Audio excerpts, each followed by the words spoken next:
Hello, hello, mes Wonder Woman. J'espère que vous allez bien.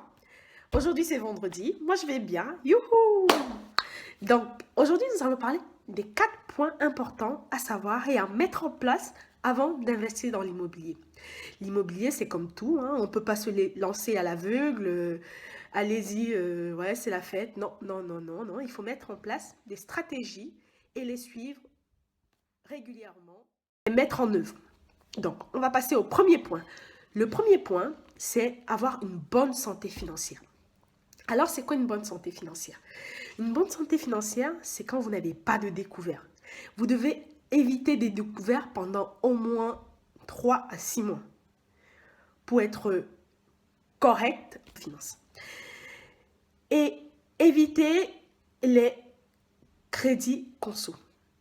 Alors, c'est quoi un crédit conso? Pour ceux qui ne savent pas, un crédit conso, c'est un crédit que vous avez pris pour acheter une voiture, pour faire des travaux dans votre appartement ou alors, je ne sais pas moi, pour faire la fête, tout simplement. Il y en a qui prennent des crédits de 20 000 pour faire la fête. Hein. Ouais, tiens, il y en a qui prennent des crédits à la consommation pour se marier. Donc, on va éviter ça, on va nettoyer son compte, on va tout passer à zéro, c'est-à-dire on rembourse ses crédits conso, on passe son compte au vert et on a une très très bonne santé financière. Et surtout, à la fin, on met en place un virement automatique vers un compte d'épargne. Un compte d'épargne bloqué pour éviter bien sûr tout dérapage. C'est-à-dire, oui, quand j'ai un petit problème, allez, on va prendre dans le compte, dans le LA. Le LA, c'est plus facile, on fait le virement d'un compte à compte. Alors qu'avec le CSL ou le CEL ou le PEL, il faut l'appel du banquier, il faut les autorisations, il faut les fermetures de compte. Tout ça, ça prend du temps et on y réfléchit à 2 fois avant de prendre de l'argent sur son compte bloqué. Donc, faites-vous une bonne santé financière. Et on passe au point 2. Deuxième point, rendez-vous avec votre banquier. Alors, vous allez me demander pourquoi rendez-vous avec le banquier? Tout simplement parce qu'il faut que vous sachiez combien vous avez la possibilité d'emprunter. On ne se lève pas comme ça pour aller chercher un bien. Non, non, non, non, non. Donc, on va chez le banquier avec ses fiches de paie, ses avis d'imposition, ses quittances de loyer si on est locataire. Et si on n'a pas nos comptes chez lui, on va aussi avec les relevés de compte de la banque où on est. Pour qu'il sache si vous avez une bonne santé financière. Donc, on revient au point 1 qui était important tout à l'heure pour montrer au banquier que vous êtes capable de discipline. Voilà. Donc, c'était ça pour le point 2.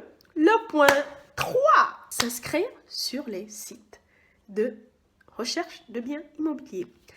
Donc, vous allez sur soit Le Bon Coin, soit seloger.com, soit de particulier à particulier, et vous créez votre alerte. C'est-à-dire, vous êtes allé chez le banquier, vous savez à peu près combien il peut vous donner la possibilité d'emprunter.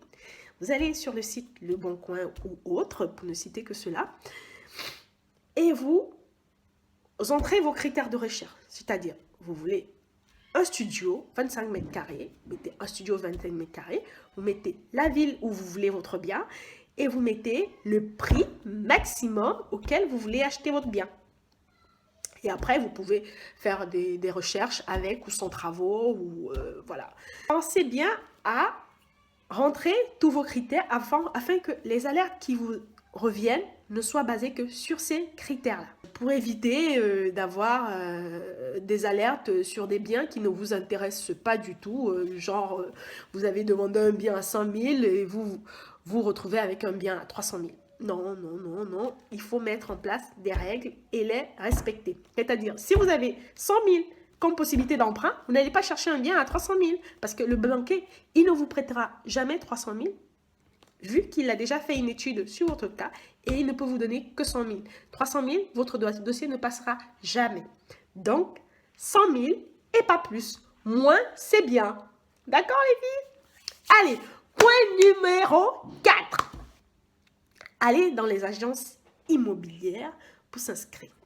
Je ne sais pas si vous avez déjà testé, mais quand vous allez dans une agence immobilière, quand ne serait-ce que vous passez devant une agence et vous voyez les annonces, vous lisez les annonces devant l'agence, vous regardez et souvent il y a des agents immobiliers qui viennent vers vous, souvent ils ne viennent pas. Donc faites le pas d'entrer dans l'agence immobilière, de la ville surtout. Évitez, donc genre vous êtes en vacances, vous ne voulez pas acheter là, mais vous allez regarder les biens quand même, au cas où.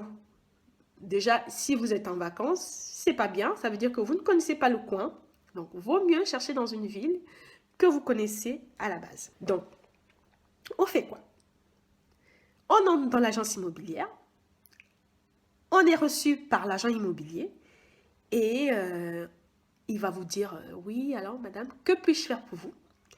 Et vous lui dites « Oui, monsieur, je recherche un bien pour du locatif et voilà mes critères. » Et tout de suite, l'agent immobilier, la première chose qu'il fait, il va prendre vos coordonnées, il va prendre vos noms, prénoms, adresses et tout, et il va prendre les critères du bien que vous voulez. Et lui, ça lui permettra de les mettre dans sa base de données, et comme ça, dès que lui, il a un bien qui pourrait vous intéresser, c'est-à-dire qui rentre dans vos critères, eh bien, il vous fera signe pour vous dire « Oui, madame, on a un bien qui est rentré. Si ça vous intéresse, on peut le visiter tel ou tel jour. » N'hésitez surtout pas à aller dans une agence immobilière. L'agent immobilier sera plus à même de vous conseiller tel ou tel bien. Par contre, on fait très attention au calcul de rentabilité des agents immobiliers.